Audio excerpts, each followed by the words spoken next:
Bonjour à tous et bienvenue dans cette nouvelle vidéo. Alors aujourd'hui, présentation du dongle HDMI avec la manette qui va avec Bandai Namco Blast. Alors voilà, c'est un dongle qui se branche directement sur un port HDMI de votre télé. Avec ici un micro USB que vous allez brancher pour pouvoir l'alimenter au niveau électrique, voilà, du 5 volts. C'est présenté par AT Games, AT Games qui est déjà très connu pour ses petites consoles, notamment la Mega Drive. Alors c'était pas forcément un succès, hein, parce que bon, on va dire que cette console-là était quand même assez pourrie. Mais du coup, bah écoutez, pour ça, pour faire les petits jeux d'arcade de Namco, notamment Pac-Man, Galaxian, etc., puisqu'il y a 8 jeux qui sont intégrés sur ce petit dongle HDMI, eh bien, bah, ça fait la maille. Voilà, ça fait la maille. Je vais vous faire une petite présentation tout à l'heure sur rétroprojecteur, hein, en version 240 cm. Vous allez voir Pac-Man en 240 cm, ça va dépoter. Voilà, donc tout simplement, c'est un truc bon, tout à fait classique, hein, voilà, branché sur la télé. Donc au niveau de la manette, c'est une manette prise évidemment sur une Mega Drive, hein, ça, on voit de suite la forme. Ça fonctionne à l'aide de deux piles, ici, voilà, deux piles triple A, voilà. Tout ce que vous avez à faire, eh bien, c'est d'appuyer sur On. Voilà, vous avez la petite lumière qui s'allume. C'est sans fil, ça marche plutôt bien. La croix directionnelle est plutôt de bonne qualité. On a de bonnes sensations, même s'il y a quelques... on sent bien les directions. En fait, c'est pas très fluide, hein. On sent bien quand on est sur le bas, droite, haut. Il y a des sortes de butée en fait très légère, donc on sait où on est, mais c'est un petit peu, voilà, c'est pas la fluidité exactement du pad Mega Drive. En ce qui concerne les touches, ça par contre il n'y a rien à dire, les touches sont tout à fait potables. Vous avez le bouton menu qui sert pas vraiment à grand chose parce que bon, le menu en lui-même il est assez pourri, je vous le montrerai, mais enfin y a rien quoi, hein. Vous pouvez pas choisir les langues ou quoi que ce soit. Vous avez un petit bouton Rewind, voilà, pour revenir en arrière si jamais vous avez perdu. Vous pouvez revenir en arrière, voilà. Je ne sais pas si on peut revenir en arrière de manière infinie, c'est-à-dire est-ce qu'on peut appuyer comme ça et revenir en arrière, on va dire sur 3-4 minutes en arrière, je n'en sais rien, on verra ça. Et puis évidemment le bouton Start, voilà. Donc écoutez, ce qu'on va faire, c'est qu'on va faire un petit test sur écran géant. On va se faire un petit Pac-Man et deux ou trois autres jeux directement sur rétroprojecteur en version 240 cm pour voir un petit peu à quoi ça ressemble. Voilà, donc allez, à tout de suite pour le petit test.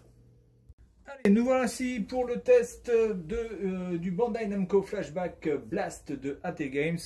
Donc la manette est branchée, le son aussi, donc bah, je vais me taire, hein, puisque le son étant du son 8 bits, c'est assez strident. Je vais juste par contre baisser un peu, je pense. Je vais baisser un petit peu le son. On va partir sur un Pac-Man. Allez, c'est parti.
Bon, bah écoutez, ça fonctionne plutôt pas mal. Les sensations à la manette sont plutôt bonnes.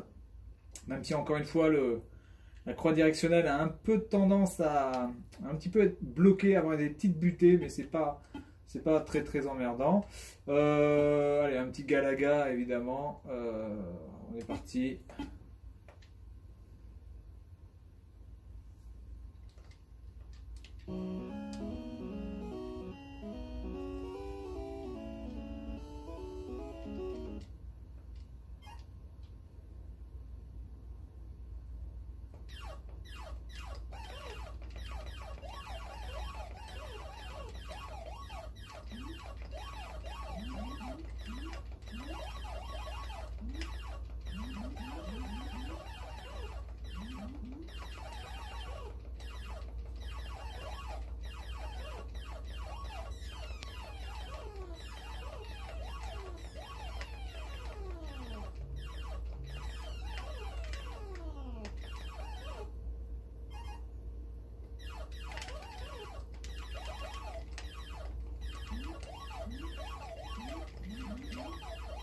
C'est important de faire le ménage le plus vite possible.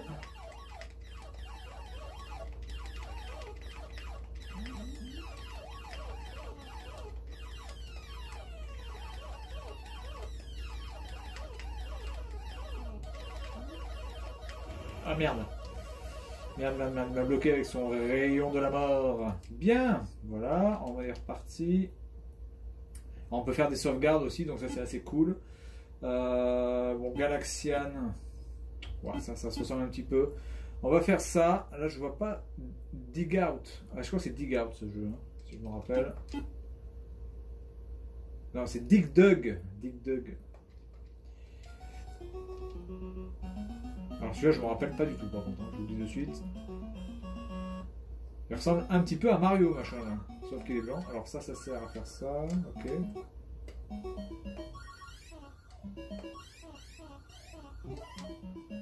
D'accord. Ah, je peux pas aller vers le bas, d'accord.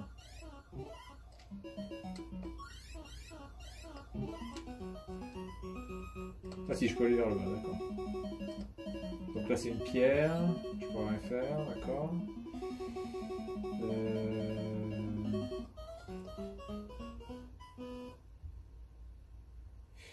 Là j'ai perdu, non? J'ai perdu.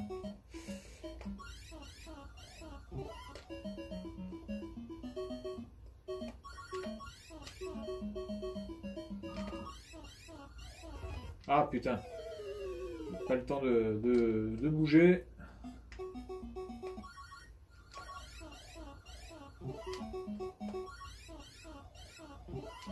Ah, ils peuvent se transporter, d'accord. Ok, ils peuvent se meuvoir. Ah merde, putain, mais je pensais que c'était une protection ça.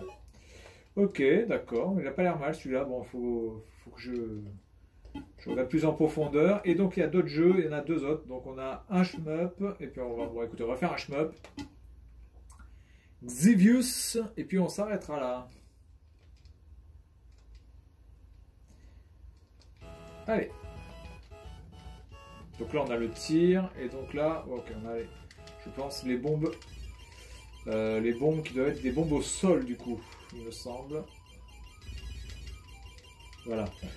C'est des bombes au sol, donc ça me permet de pouvoir shooter ça. Ok, très bien.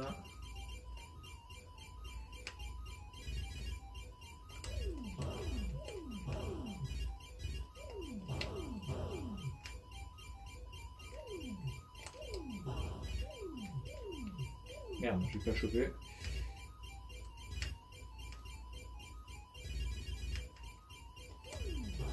Ah putain merde, je l'ai pas vu celui-là.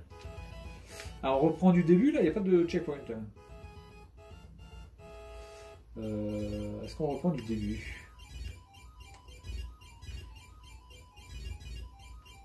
Oui, on reprend du début, d'accord. Les checkpoints. On n'est pas dans The Last of Us 2 là. On n'a pas des checkpoints toutes les 4 secondes. Ah putain, bah, à chaque fois je les vois pas ces trucs là. Bien, bah écoutez, en tout cas, écoutez, un petit dongle assez sympa, voilà, qui coûte pas cher. Je pense que vous pouvez le trouver d'occasion pour 5 balles, 10 balles vraiment maximum. Donc on a un bouton menu pour aller voilà, sur le menu, donc hop. Voilà, c'est un truc tout basique, on ne peut rien changer, ni la taille de l'écran, ni le son, que dalle. On peut juste voilà, scanner un QR code. pour avoir certainement des informations. C'est dommage aussi, on ne peut pas rajouter de jeux sur le dongle. Alors peut-être qu'il existe des hacks là-dessus, j'en sais rien, j'ai pas vraiment encore regardé. Mais on a que 8 jeux, mais je pense qu'on peut en ajouter d'autres, hein, parce qu'il doit y avoir forcément une mémoire interne, et que sur cette mémoire interne, on pourrait peut-être y accéder pour rajouter quelques petits jeux. Voilà, donc c'est tout pour cette vidéo concernant le Bandai Namco Flashback Blast de chez AT Games. Et puis moi je vous dis à la prochaine, salut à tous.